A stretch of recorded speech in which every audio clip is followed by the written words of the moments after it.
Ahojte, dnes budeme riešiť 10 rôznych úloh, ktoré sú zamerané na opakovanie na prijímacie pohovory na 8-ročné gymnázium. Ak si chcete test vyriešiť samostatne, môžete využiť tento QR kód alebo link nájdete v popise videa. Prvá úloha. Vypočítajte a výsledok zaokrúhlite na desiatky. 70 minus 3 krát v zátvorke 100 deleno 5 minus 4 sa rovná. Takže ako prvé si musíme uvedomiť poradie operácií. Začneme najskôr tým, čo je v zátvorke. Vypočítame 100 deleno 5. 100 deleno 5 je 20, 70 minus 3 krát nám zostáva, v zátvorke budeme mať teraz 20 minus 4. Čo vypočítame, že je 16. Chceme vypočítať 70 minus 3 krát 16. Najskôr vynásobíme 3 krát 16, čo je 48. 70 minus 48 je 22, ale toto nepíšeme ešte do odpovede, pretože v zadaní máme, že chceme zaokrúhliť výsledok na desiatky, takže zaokrúhlime to a správny výsledok je 20. Druhá úloha. Lily rozložila číslo 8912 na súčet jednotiek, desiatok, stoviek a tisícok. Zapíšte tento rozklad. Potom sčítala tisícky a jednotky. Ktoré štvorciferné číslo dostala Lily po ščítaní? Ako prvé si číslo 8912 zapíšeme alebo rozložíme na súčet jednotiek, desiatok, stoviek a tisícok. Takže ideme, bude to 2 plus 10 plus 900 plus 8000. Potom sčítala tisícky a jednotky. Čiže ščítame 2 plus 8000, čo je 8002. Tretia úloha. 4 sestry majú spolu 27 rokov a 3 bratia majú spolu 26 rokov.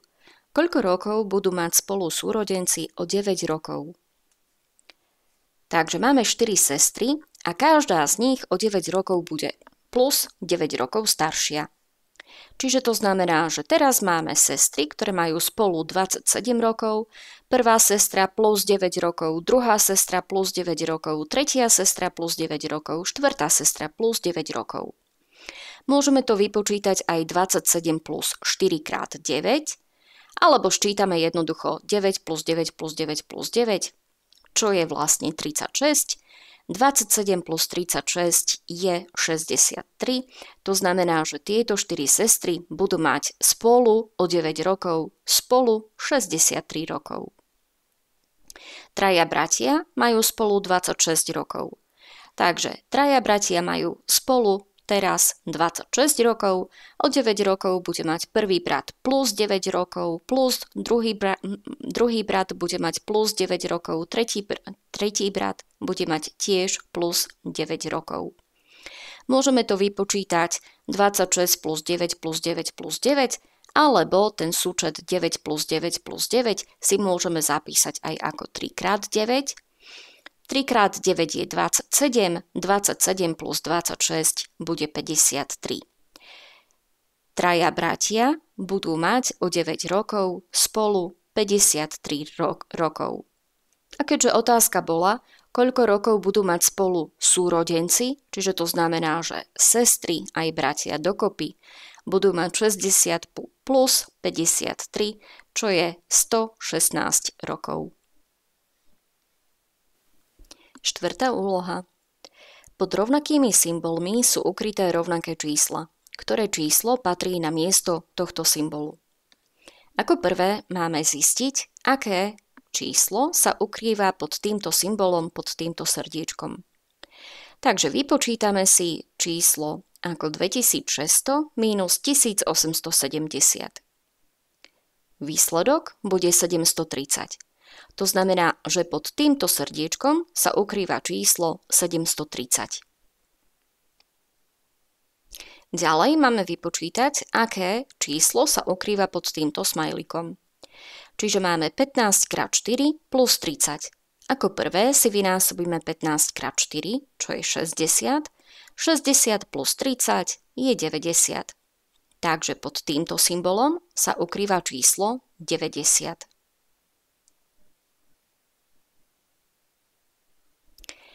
Pod týmto symbolom vypočítame číslo tak, že najskôr vydelíme 52 deleno 4, čo je 13. Potom odčítame 61 mínus 13, čo je 48. A 48 deleno 8 je 6. Takže pod týmto symbolom sa ukrýva číslo 6. Vieme si to veľmi jednoducho skontrolovať.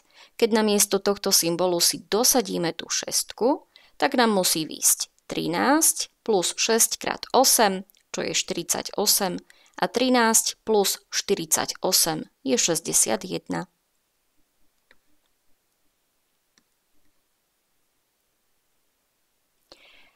Tak a teraz, aké číslo bude ukryté pod týmto symbolom, čo bolo vlastne aj v zadaní našej úlohy? Čiže namiesto srdiečka dosadíme číslo 730. Namiesto smajlika dosadíme číslo 90 a namiesto tejto takej modrej zástavy dosadíme číslo 6. Takže vypočítame 730 minus 90 plus 6. 730 minus 90 je 640, plus 6 je 646. V nasledujúcich úlohách máme rozhodnúť, ktoré z nasledujúcich tvrdení sú pravdivé alebo nepravdivé. Správnu odpoveď máme zakrúžkovať. Začíname s premenou jednotiek. 3 metre plus 350 decimetrov sa rovná 650 decimetrov. My máme rozhodnúť, či je toto tvrdenie pravdivé alebo nepravdivé. Čiže ako prvé si primeníme 3 metre na decimetre. Čiže dostaneme 30 decimetrov plus 350 decimetrov bude 380 decimetrov, čo určite nie je rovné 650 decimetrom. To znamená, že toto prvé tvrdenie je nepravdivé. Druhé tvrdenie. Súčtom čísel 25 a 3 nie je číslo 75. Súčet čísel 25 a 3 si vieme zapísať ako 25 plus 3, čo je 28.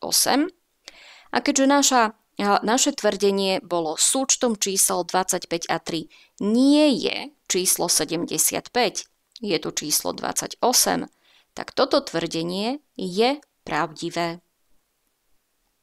Tretie tvrdenie. Číslo 4500 nie je 10 krát väčšie ako 450. Takže vypočítame si 450 krát 10, čo je 4500, a tým pádom je to číslo 4500 je 10 krát väčšie ako 450. To znamená, že naše pôvodné tvrdenie, že číslo 4500 nie je 10 krát väčšie ako 450, je nepravdivé. Dĺžka 2 km je 3 krát väčšia než dĺžka 5000 decimetrov. Takže premeníme si 2 km, to je 2000 metrov. 5000 decimetrov, to bude 500 metrov. Tým pádom môžeme vypočítať 500 metrov plus 500 metrov plus 500 metrov, čo si vieme zapísať aj ako 500 krát 3, čiže 1500 metrov. No a tým pádom 1500 metrov určite sa nám nerovná 2000 metrov, čiže ani 2 kilometrom.